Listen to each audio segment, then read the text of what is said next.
ఉండును. అది పడిన చోటనే ఉండును. గాలిని గుర్తుపట్టువాడు దేన్ని? గాలిని. గాలి ఎలా గుర్తుపడతారు? మనిషిని అయితే గుర్తుపడతారు, కానీ మనిషిని గుర్తుపడతారు. అవునా కదా? గాలి ఎలా గుర్తుపడతాం? చెట్టు ఊగితే గాలి గుర్తుపెట్టారు. చాలా సంతోషం. గాలి గుర్తుపడదు. చెట్టు ఊగితే గాలి గాలి వచ్చినట్టు. ఇదిగో అందరూ ఇసుకుంటున్నారు. గాలిని గుర్తుపట్టువాడు విత్తడు. అంటే ఇప్పుడు నేను ఇలా చూడు, విత్తనాలు చల్లాలి అని అంటే కింద పొలం ఉండాలి. విత్తనాలు చల్లేవాడి చేతిలో విత్తనాలు ఉండాలి. విత్తనాలు చల్లేటప్పుడు గాలి వస్తుంది అనుకో, విత్తనాలు చల్లితే ఎవరి మీద పడతాయి? పక్క సైడ్ పడతాయి. ఇక్కడ ఫ్యాన్ ఎట్టారు, ఫ్యాన్ ఎదురుగా నిలబడి తూ అని ఉండేశాను. ఎవరి మీద పడతాయి? మీ మీద ఎందుకు పడతాయి? నా మీద పడతాయి. ఇప్పుడు మీరు పొలం, నేను విత్తనాలు దగ్గరకు వచ్చాను. ఈ పిల్లలు అనే గాలి భోజనం ఉందా? తినేసారా? దూరంగా పెట్టినట్టున్నా. అదే మరి, అందుకే ఆ పక్కన ఎక్కబట్టే బతికిపోయాం. అర్థమైందా? ఎందుకంటే దాని మీద మూత ఎలా తీస్తే ఆ పలావు గాలో మాంసం గాలో ఎలా వస్తుంది? ఇలా వస్తుంది. ఆ గాలి కనుక మీ మీదకి వచ్చింది అని అనుకో, ఆ గాలికి కనుక వెంకటరావు గారు ముగిచేస్తే బాగున్నా అనిపిస్తే, ఆ గాలిని నేను గుర్తుపడితే ఏం చేస్తాను? విత్తనాలు చల్లటం ఆపేస్తాను, అంటే వాటిని ఆపేస్తాను. పిల్లలు అనే గాలి, పిల్లలు అనేటువంటి ఆ డిస్టర్బ్ చేసే గాలి కనుక మీదకి వచ్చేసిందా, ఆ వచ్చేపోయే పిల్లలు మీరు చూస్తూ ఉంటే నేను వేసే విత్తనాలకు ఏమవుతాయి? నా మీద పడతాయా? మీ మీద పడతాయా? నా మీద పడతాయి. నేను వచ్చింది వృధా. ఎంత ప్రయాసపడి వచ్చాను తెలుసా? విజయవాడలో రోడ్ షో జరుగుతుంది. ప్రియాంక ప్రధానమంత్రికి ఫుల్ వర్షం. దానిలోంచి తప్పించుకుని వచ్చాను. నేను విత్తనాలు చోటకి వచ్చాను. ఆ విత్తనాలు సరిగా పడకపోతే నన్ను తీసుకొచ్చింది ఏమైపోతుంది? వృధా అయిపోతుంది. కనుక గాలిని గుర్తుపట్టానా ప్రసంగాలు ముగించేస్తాను. ఎందుకంటే విత్తనాలు వృధా చేయటం మంచి పని కాదు. ఎందుకంటే ఈ మామూలు విత్తనాలు కాదు. అర్థమైందా? ఎటర్నల్ సీడ్, నిత్య విత్తనాలు, అంటే నిత్య జీవానికి నడిపించే విత్తనాలు. ఇటువంటి విత్తనాలు వృధా కావడానికి వీల్లేదు. అందుకని గాలిని గుర్తుపట్టానా ముగించేస్తా. ఇప్పుడు చదవరా? అందుచేత చదవ, నేను చెప్తాను. ఇప్పుడు 3 సార్లు ఎంతమంది ఇచ్చారు? 5 రొట్టెలు 2 చేపలు, ఎన్ని గంపలు? 12 గంపలు. ఇదిగో 5, 2, 12. ఇదో లెక్క. ఎన్ని వేల మందికి? 5,000 మందికి. రెండోసారి మళ్ళీ భోజనం పెట్టాడు ఈ బుడగల దగ్గర. రెండోసారి మళ్ళీ భోజనం పెట్టాడు. ఎంతమందికి పెట్టాడు? నా 7 చూసేది చెప్పచ్చు కదా. 4,000 మందికి పెట్టాడు. ఎక్కడ? 5,000 మందికి పెట్టాడు. అక్కడ 4,000 మందికి పెట్టాడు. 4,000 మందికి పెట్టేటప్పుడు ఎన్ని రొట్టెలు పెట్టాడు? ఎన్ని చేపలు పెట్టాడు? అక్కడ 5, ఇక్కడ 5. 7 రొట్టెలు. అమ్మ మీరు ముందుకు వస్తే బాగుండేమో. 7 రొట్టెలు, ఎన్ని చేపలు? రాజుగారి కథలాగా ఏంటంటారు? ఏడకెళ్ళారంట. 7 చేపలు తెచ్చారు. 7 చేపలు తెచ్చారంట. అదంతా దుబ్బు పక్కన పెడితే అవి అనలేదంట. దుబ్బా దుబ్బు పక్కన వచ్చిందని. దుబ్బు అటు వచ్చారంటే లేదంటే అది ఎక్కలేదు అన్నాడంట. ఎక్కలేదంటే అట్లేదు అన్నాడంట. ఎడుతున్నాడు అన్నట. ఎడుతున్నాడంటే సేవంటాడు. సినిమా పుట్టామంటే నా బంగారు పుట్ట ఏదంటే అక్కడ చెప్తున్నారా? ఇక్కడ 7 రొట్టెలు రాజు. 7 చేపలు, కొన్ని చేపలు. ఎక్కడేమో 5 రొట్టెలు 2 చేపలు. ఎక్కడేమో 7 రొట్టెలు కొన్ని చేపలు. ఇక్కడ 5,000 మంది, ఇక్కడ 4,000 మంది. ఇక్కడ 12 గంపలు ఎత్తాడు. ఎక్కడ ఎన్ని గంపలు ఎత్తాడు? 7 గంపలు ఎత్తాడు. 5, 2, 12, 7, 7. 5,000 మంది, 4,000 మంది. 5 అనే సంఖ్య ఇశ్రాయేలు యొక్క ధర్మశాస్త్రపు సంఖ్య. వాళ్ళ త్వర అంటారు లా 5 ఖండాలు 5 రొట్టెలు వాళ్ళ ధర్మశాస్త్రం త్వర 2 చేపలు వాళ్ళ నిబంధన అబ్రహాంతో చేప అనేది నిబంధన అబ్రహాంతో చేసిన నిబంధన సీనాయి కొండ మీద మోసేతో చేసిన నిబంధన ఎన్ని గంపలు ఎత్తాడు 12 గంపలు వాళ్ళ గోత్రాలు 12 గోత్రాలు 5 2 12 ఇది ఇశ్రాయేలు మధ్య పెట్టిన భోజనం ఇక్కడ ఎంతమంది పెట్టాడు 4 అనే సంఖ్య సువార్త సంఖ్య 4 అనే సంఖ్య ఏ సంఖ్య సువార్త సంఖ్య సువార్తకు వచ్చేటప్పటికి 7 రొట్టెలు చేపలు లేవు ఇక్కడ ఎందుకంటే అక్కడ ఇశ్రాయేలు మాత్రమే ఉన్నారు అక్కడ ఎవరున్నారు ఇశ్రాయేలు మాత్రం ఉన్నారు కానీ 4000 మంది పెట్టేటప్పుడు అంతా అన్యజనులు ఉన్నారు అంతా ఎవరున్నారు అన్యజనులు ఉన్నారు అన్యజనులు లోపలికి తీసుకురావాలంటే సంపూర్ణ అవ్వాలి కాబట్టి 7 అనే సంఖ్య ఇందాక చెప్పావే 7 అనే సంఖ్య సంపూర్ణ సంఖ్య కనుక అన్యజనుల కోసం అని చెప్పి వాళ్ళని తీసుకురావడం కోసం 7 అనే సంఖ్యను పెట్టి ఇక్కడ చేపలు లేవు కారణం ఏంటి వాళ్ళకంటే నిబంధన ప్రజలు 7 నిబంధన లేని ప్రజలు కాబట్టి ఇక్కడ చేపలు లేవు కొన్ని చేపలే 7 అంటే 7 రొట్టెలు 7 గంపలు అంటే అన్యజనులు కూడా రక్షణలకు వస్తారని చెప్పడానికి పెట్టాడు ఇది లెక్కలో సిలువ మీద 7 మాటలు పలికింది కూడా ఓ లెక్క ఇప్పుడు ఆ లెక్క వద్దు కానీ ఇప్పుడు 3 సార్లు ఎందుకు పడుకున్నాడు పిల్లల మీద కారణం ఏంటంటే సంఖ్యాకాండం 6వ అధ్యాయం 23వ వచనం సంఖ్యాకాండం ఎందుకు పడుకున్నాడు చూడు సంఖ్యాకాండం 6వ అధ్యాయం 23వ వచనం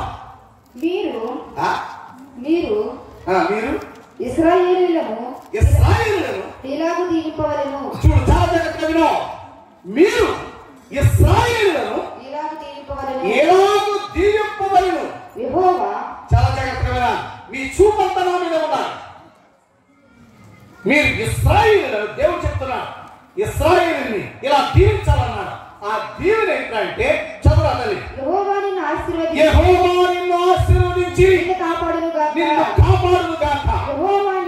యెహోవా నీకు తన సన్నిధి కాంతిని ప్రకాశింపచేసి నిన్ను కరుణించును గాక యెహోవా నీ మీద తన సన్నిధి కాంతిని ఉదయింపచేసి నీకు సమాధానం అనుగ్రహించును గాక ఏంటిది ఆశీర్వాదం ఇశ్రాయేలు కూర్చున్నా ఆశీర్వాదం నడిచినా ఆశీర్వాదం ఏం చేసినా ఈ ఆశీర్వాదం లేకుండా వాళ్ళు అడుగు బయట పెట్టడం వీల్లేదు ఇప్పుడు ఏరియాకి ఈ ఆశీర్వాదం ఉపయోగించి పిల్లవాడు బతికించేసాడు పిల్లవాడు పడుకోబెట్టాడు అప్పటిదాకా కూడా చనిపోయిన వాళ్ళు ఎవరు కూడా బ్రతికించలేదు పిల్లవాడు పడుకోబెట్టి ఇప్పుడు ఆయన మీద పడుకుని అన్నాడు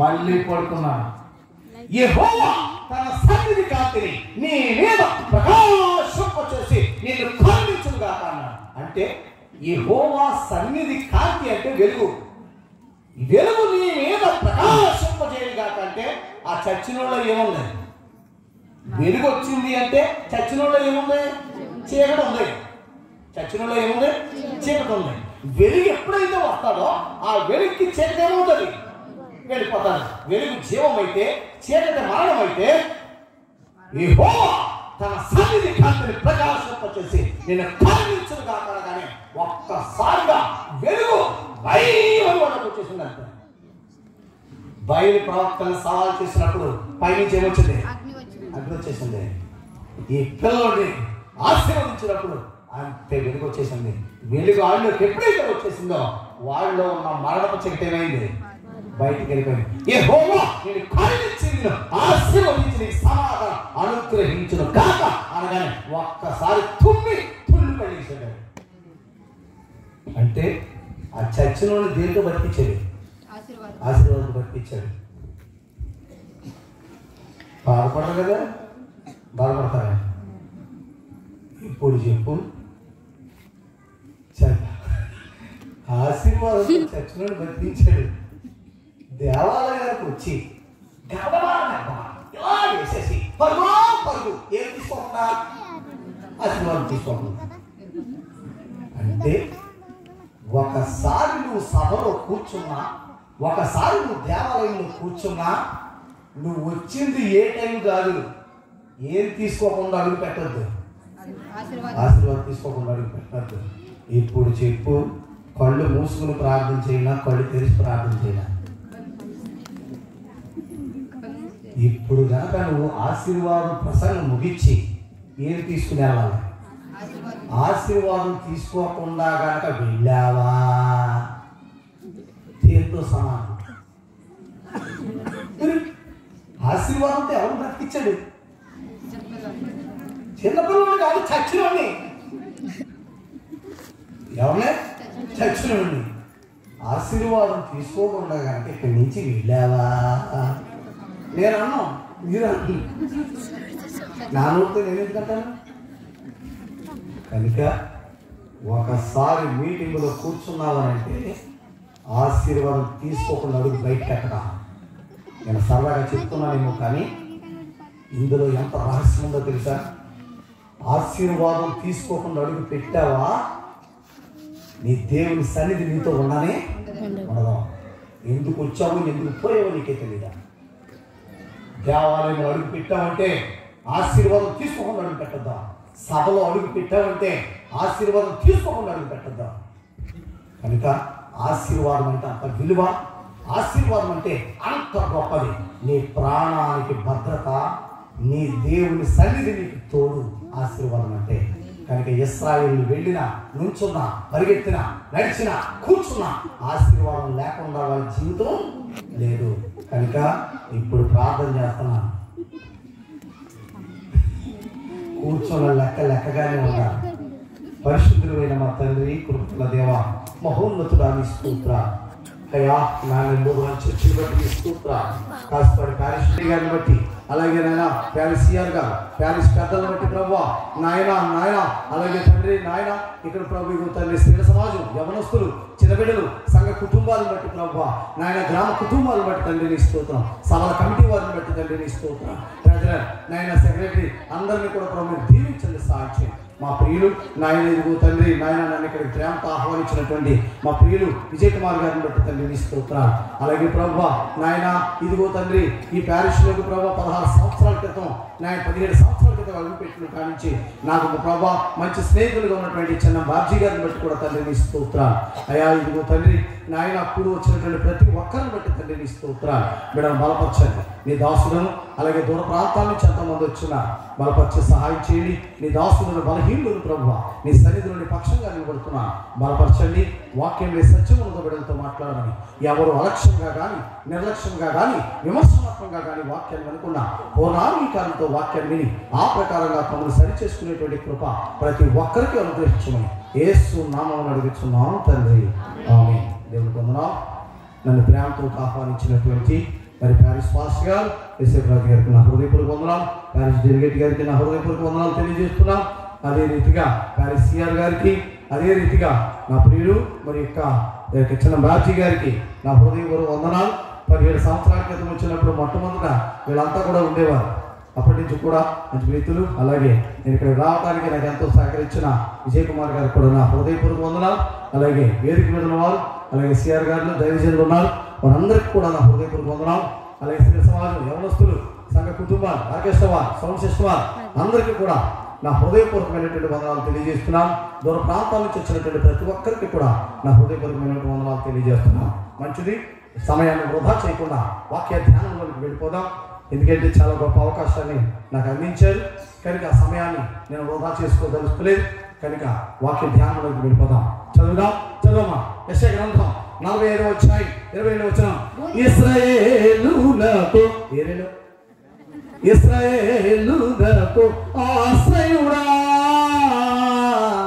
కష్టకాలమున రక్షకుడా. అందరూ కూడా గట్టిగా చెప్పకుండా ఇశ్రాయేలునకు ఆశ్రయుడా, కష్టకాలమున రక్షకుడా. ఇమ్మానుయేలు దేవా, ఎన్నాళ్ళు కాచిన ప్రభువా, ఇమ్మానుయేలు దేవా,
ఆశ్రయుడా కష్టకాలమున రక్షకుడా ఇమ్మానుయేలు దేవా ఎన్నాళ్ళు కాచిన ప్రభువా ఇమ్మానుయేలు దేవా ఎన్నాళ్ళు కాచిన ప్రభువా వందన స్తోత్రములు నీకే స్తుతి కృతజ్ఞతలు నీకే వందన స్తోత్రములు నీకే స్తుతి కృతజ్ఞతలు నీకే ఇశ్రాయేలునకు ఆశ్రయుడా కష్టకాలమున రక్షకుడా.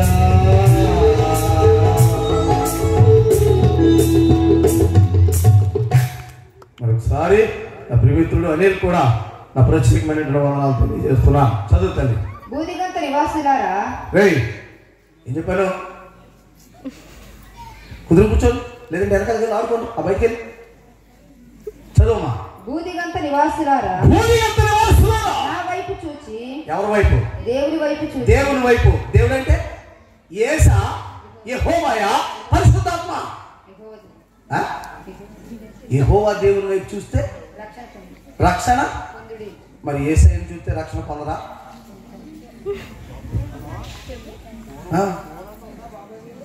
యేసయ్య వైపు చూస్తే రక్షణ, యెహోవా వైపు చూస్తే రక్షణ. యేసు వైపు చూడటం. మైకులు చెప్తాండి, మైకులు చెప్పవా? యేసు వైపు చూస్తే రక్షణ, యెహోవా వైపు చూస్తే రక్షణ. ఎంతకీ ఎవరి వైపు చూస్తే రక్షణ? అసలు ఇంకో మాట అడుగుతున్నాను. భూమిగంత నివాసులారా. భూమికి ఎన్ని దిక్కులు? 4 దిక్కులు. 4 దిక్కుల వారిని పిలుస్తూ అంటున్నాడు. భూమిగంత నివాసులారా, తూర్పు, పడమర, ఉత్తర, దక్షిణ 4 దిక్కుల వారులారా నా వైపు చూచి. రక్షణ పొందుడి. అంటే నా వైపు చూసంటే నలుగురికి కనబడేలాగా ఎక్కడున్నాడు? మధ్యలో మధ్యలో అంటే ఎక్కడ? ఆకాశంలోనే. భూమిగంత నివాసులారా నా వైపు చూచి రక్షణ పొందుడి. నా వైపు చూసి రక్షణ పొందిడి అంటే ముందు అడ్రస్ ఎక్కడో తెలుసుకోవాలి. అసలు ఆయన ఎక్కడున్నాడు? 1 ఆయన ఎక్కడున్నాడు? 2 ఇంతకీ ఆయన ఎక్కడున్నాడో తెలిస్తే అసలు అక్కడ నిలబడింది ఎవరు? ఆయన నిలబడి ఉన్న స్థలం ఎక్కడ?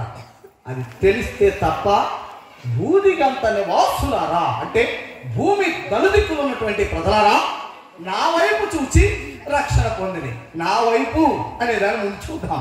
నా వైపు అంటే పాత నిబంధనలో నా వైపు చూచి రక్షణ పొందన్నాడంటే యెహోవాయా, యేసా, క్రీస్తు?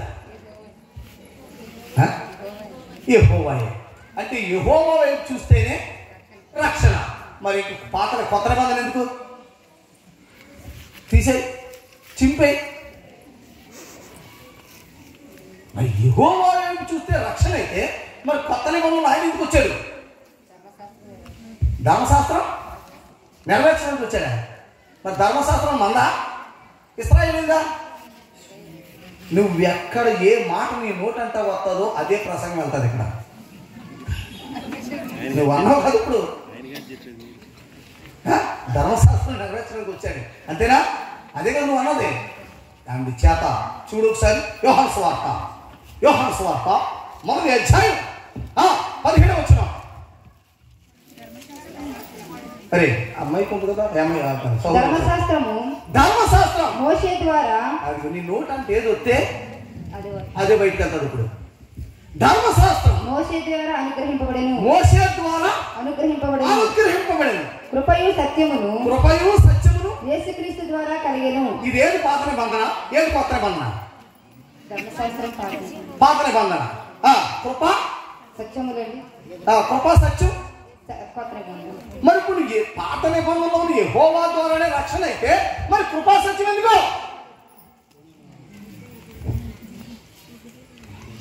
ఇంకక్కడితో దాగిపోయిందిగా. ధర్మశాస్త్రం మోషే ద్వారా అనుగ్రహింపబడింది. దాని ఇంగ్లీష్లో ఏమన్నారంటే అనుగ్రహింపబడెను అనే మాటకే గివెన్ అన్నాడు. గివెన్ అంటే అర్థమైంది, ఇచ్చాడు. ఎవరికి ఇచ్చాడు?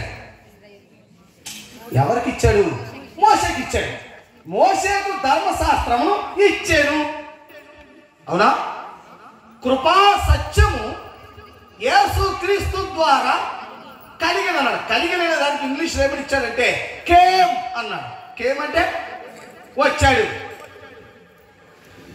ధర్మశాస్త్రము ఇచ్చాడు, కృపా సత్యముతో వచ్చాడు. ఎందుకు ఇచ్చాడు? ఎందుకు వచ్చాడు? ఇచ్చింది ఎవరికి? మోషే. వచ్చింది ఎవరు?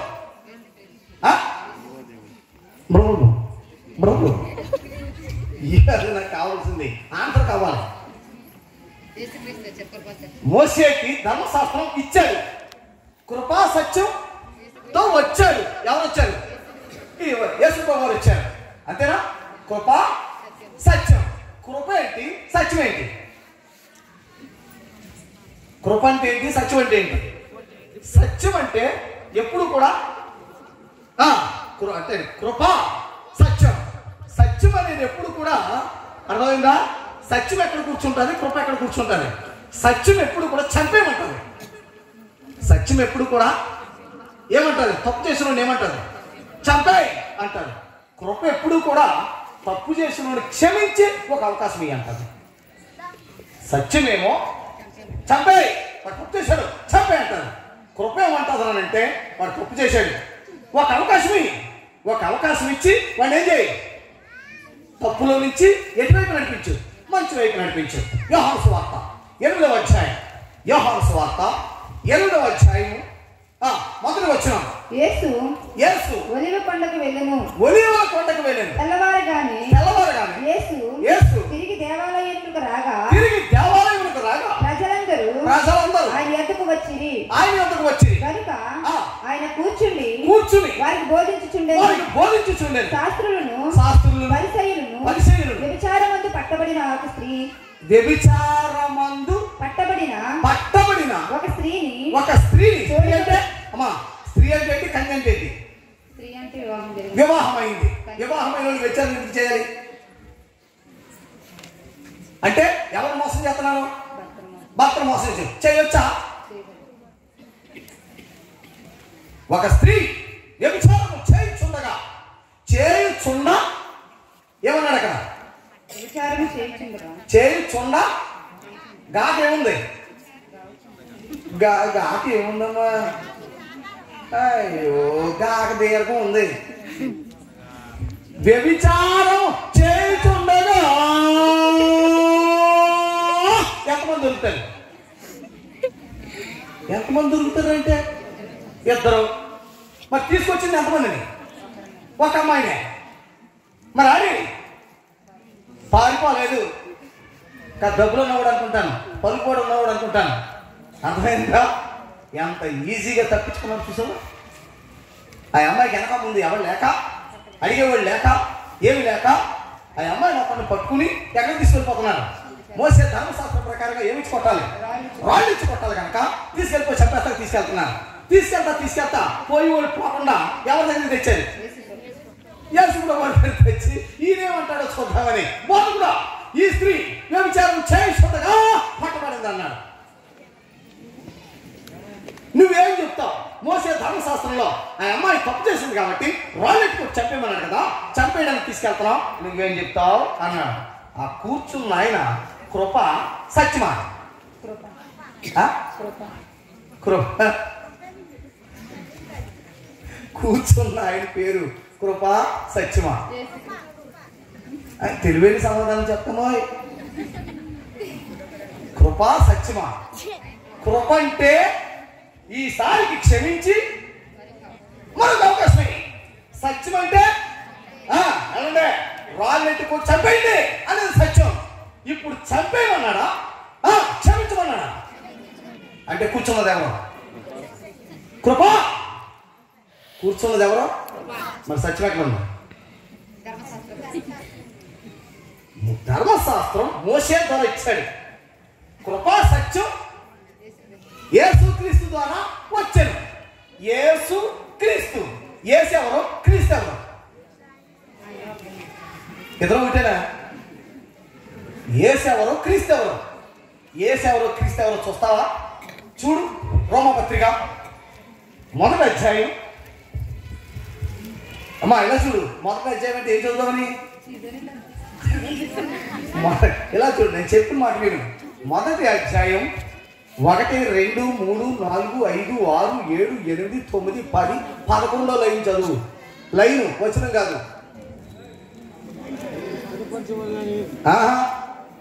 11 లైన్ అంటే ఇప్పుడు లెక్కెట్టుకుంటుంది.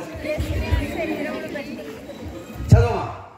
మృతులలో నుండి 11 ప్రారంభించమ్మా. యేసు మైక్ తీసుకుంటావా? తీసుకో. యేసుక్రీస్తు ఇలా చూడు, చాలా జాగ్రత్తగా వినాలి. మీరు వినకపోతే నేను అదే చెప్పాను మొత్తం అంతా. ఎందుకంటే మిగతా ప్రసంగికులు వేరు, వెంకటరా వేరు. ఎందుకంటే సబ్జెక్ట్ మీద నిలబడతాం. మిగతా వాళ్ళంతా 4 కథలు చెప్పుకుంటారు, ఏదో చెప్తారు, స్వస్థత అంటారు, అదంటారు, ఇదంటారు, 4 ఎగురుతారు, 4 గొంతులు వేస్తారు, అర్థం మీ చేత కూడా గొంతులే ఇస్తారు. ఇవన్నీ ఏమి లేవు. నేను కాస్తాను. ఎందుకంటే అర్థమైందా, మన దగ్గర స్వస్థతలో ఇలాంటి కథలు లేవు. నాకే లేదు స్వస్థత. అది ఎప్పుడు సుగరం కూడా అది ఉంటుంది. అర్థమైందా? కనుక ఏంటంటే వాక్యము ఉన్నట్టుగా అందులో ఉన్న రహస్యాల్ని బిడ్డలకు అందించాలి. ఎందుకంటే మనుషులు రొట్టె వల్ల మాత్రమే కాదు, దేని వల్ల బ్రతుకుతాడు, దేవుని వాక్యం వల్ల బ్రతుకుతాడు. కనుక ఆ వాక్యాన్ని అందించగలిగితే రేపు ఏ ప్రభుత్వం వచ్చినా, రేపు 13వ తారీఖుని ఏ ప్రభుత్వం వచ్చినా, ఏది వచ్చినా, అర్థమైంది, ఆఖరికి బైబిల్ బ్యాన్ చేసేసినా, సివిల్ కోర్టు వచ్చినా, ఏ కోర్టు వచ్చినా, అర్థమైందా, వాక్యం అనేది నువ్వు సంపాదించుకోగలిగితే నువ్వు దేనికి భయపడకుండా ధైర్యంగా జీవించవచ్చు. ఆల్రెడీ వచ్చేస్తుంది, చెప్తా. అర్థమైందా? రేపు జరగబోయేది ఏంటో చూపిస్తాను మీ కంటికి. కనుక అందుచేత వాక్యంకే ఇంపార్టెన్స్. అందుచేత వాక్యానికి తప్ప ఇంకా దేనికి ప్రాధాన్యత లేదు. వ్యర్థమైన మాటలు కానీ ఇంకొక మాటలు కానీ ఏమీ లేదు. ఏ మసాలాలు కలపడాలి ఇవన్నీ ఉండవు. వాక్యంలోంచి దమ్ముతో వాక్యంతో వెళ్ళిపోవడమే. చదువు. యేసు శరీరమును బట్టి. ఇప్పుడు నేను చెప్పినట్టు చదువు. క్రీస్తుని బ్రాకెట్ లో పెట్టి యేసు అని చదువు. యేసు శరీరమును బట్టి అంటే శరీరమును బట్టి దావీదు సంతానముగాను. దావీదు మనుషుడా దేవుడా? మనుషులు పుట్టేవాడు ఎవరు పుడతారు? మనుషులు పుట్టేవాడు మనుషులు పుడతారు. దావీదు సంతానం నుంచి వచ్చినటువంటి మరియమ్మ మనిషా దేవత? మరి దేవతని వెళ్తున్నారు, మరి దేవతని వెళ్తున్నారు కదా. గోడదల, గౌరీపట్నం, నాగపట్నం దేవత మనిషా? మరి మనుషులు పుట్టిన ఎవరు పుడతారు? మనుషులే పుడతారు. యేసు శరీరమును బట్టి దావీదు సంతానముగాను. అంటే యేసు ఎవరు? మనుషుడా దేవుడా? మనుష్య కుమారుడు. యేసే కుమారుడు, మనుష్య కుమారుడు. ఇప్పుడు ఎక్కడ ఆపావో అక్కడి చదవాలి. యేసుని బ్రాకెట్ లో పెట్టి క్రీస్తు అని చదువు. క్రీస్తు అదే ఇప్పుడు దాంట్లో వచ్చావు. క్రీస్తు మృతులలో నుండి పునరుద్ధానుడైనందున, క్రీస్తు మృతులలో నుండి పునరుద్ధానుడైనందున పరిశుద్ధమైన ఆత్మను బట్టి. క్రీస్తు ఎవరు? ఆత్మ. యేసు ఎవరు? శరీరం. యేసు శరీరం అయితే క్రీస్తు ఎవరు? ఆత్మ. క్రీస్తు పరిశుద్ధమైన ఆత్మను బట్టి దేవుని కుమారుడుగాను. అంటే క్రీస్తు ఎవరు కుమారుడు? దేవుని కుమారుడుగా. యేసు ఎవరు కుమారుడు? మనుష్య కుమారుడు. యేసు మనుష్య కుమారుడు, క్రీస్తు దేవుని కుమారుడు. ముందు మనుష్య కుమారుడు పుట్టాడా, దేవుని కుమారుడు పుట్టాడా? డిసెంబర్ 25 ఎవరిది? డిసెంబర్ 25 ఎవరిదని అడిగారు. దేవుని కుమారుడా, మనుష్య కుమారుడా? మనుష్య కుమారుడు. మరి దేవుని కుమారుడు ఇప్పుడు పుట్టాడు. ఎప్పుడు పుట్టాడో మీ కళ్ళకి ఆమె ప్రాక్టికల్ ప్రీచర్ మీ కళ్ళకి చూపిస్తాను. నేను పిల్లడు ఎవడన్నా ఉన్నాడా? రే రారా బయటికి పైకి రా నిండేరా పంపిస్తాడు మగపిల్లడు కావా రారా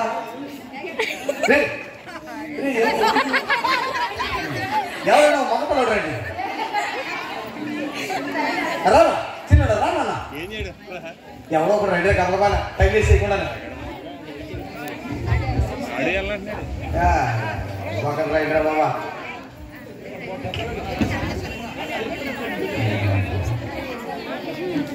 అనిల్ నువ్వురా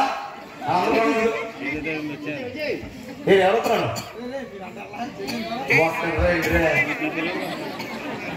అనిల్ నువ్వేరా ఆడు పారిపోతున్నాడు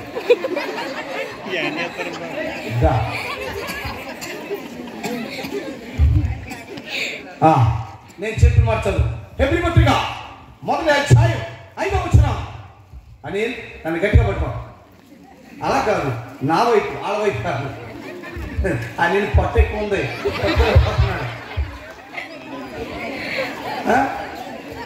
గట్టిగా పట్టుకో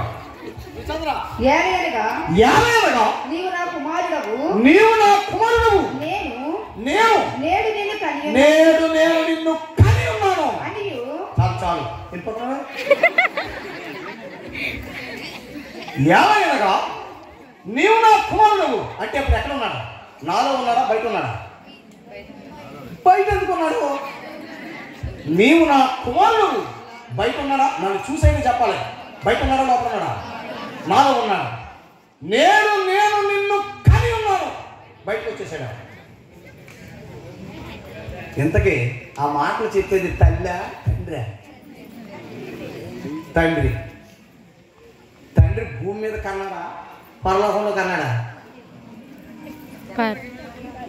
నేనేమన్నా రాయించానేంటి తండ్రి పరలోకంలో కన్నాడా భూలోకంలో కన్నాడా ఆ సన్నివేశం పరలోక సన్నివేశం అంటే మొట్టమొదట ఎవరు కన్నారా తండ్రి కన్నాడు తండ్రిలో ఉన్నాడు కుమారుడు తండ్రిలో ఉంటే తండ్రి అంటున్నాడు ఇప్పుడు నీవు నా కుమారుడు నేను నిన్ను కని ఉన్నాను అంటే మొట్టమొదట జననం భూలోకంలో జరిగిందా పరలోకంలో జరిగిందా పరలోకంలో ఇప్పుడు పరలోకంలో పుట్టింది యేసా క్రీస్తా యేసు మనుష్య కుమారుడు ఆయన మనిషా ఎవరు దేవుడు పుట్టేవాళ్ళు ఎవరు పుట్టారు దేవుడు కుమారుడు అంటే ఎవరున్నారు అక్కడ క్రీస్తు అంటే పరలోకంలో మొట్టమొదటి పుట్టింది ఎవరో క్రీస్తు ఆత్మ తండ్రి ఆత్మ కనుక కుమారుడు కూడా ఆత్మ అంటే మొట్టమొదటి పుట్టుక పరలోకంలో జరిగింది అది ఎప్పుడు జరిగింది దానికి డేటు ఇవన్నీ ఏమీ లేవు తండ్రిలో నుంచి బయటకు వచ్చేసాడు ఇప్పుడు అనొచ్చు ఇప్పుడు తండ్రి ఎలా కంటాడయ్యా అని అడగొచ్చు తల్లి కాబట్టి కన్నదే తండ్రి ఎలా కంటాడో అని అంటే ఎలా కన్నాడో చూడు హెబ్రీ పత్రిక మొదటి అధ్యాయం 3వ వచనం హెబ్రీ పత్రిక ఆయనంటే ఎవరు ఇదిగో క్రీస్తు ఆయనంటే క్రీస్తు దేవుని మహిమ యొక్క తేజస్సు దేవుడు అంటే ఎవరు తండ్రి మహిమ యొక్క తేజస్సు అంటే నా తేజస్సే నా కుమారుడు తేజస్సు అన్న చోట కింద ఏముందో చూడు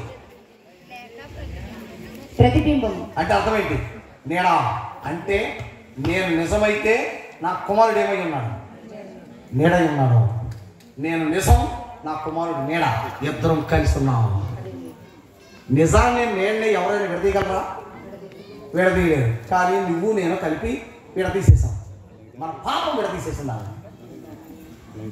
మన పాపం పరలోకంలో తండ్రి కొడుకుల్ని నిజాన్ని నీడని వేరు చేసేసాయి అంటే అర్థం ఏంటంటే తండ్రి కొడుకులు ఇద్దరు కలిసి ఉన్నారు కొడుకు నీడ తండ్రి నిజం ఇప్పుడు తన నీడను తానే బయటకు లాగేస్తున్నాడు దాన్ని కనటం అన్నాడు అంటే తన నీడని తానే బయటికి లాగుతూ నీవు నా కుమారుడు నేను నిన్ను కలిగి ఉన్నానని తన నీడని తానే బయటకు లాగేశాడు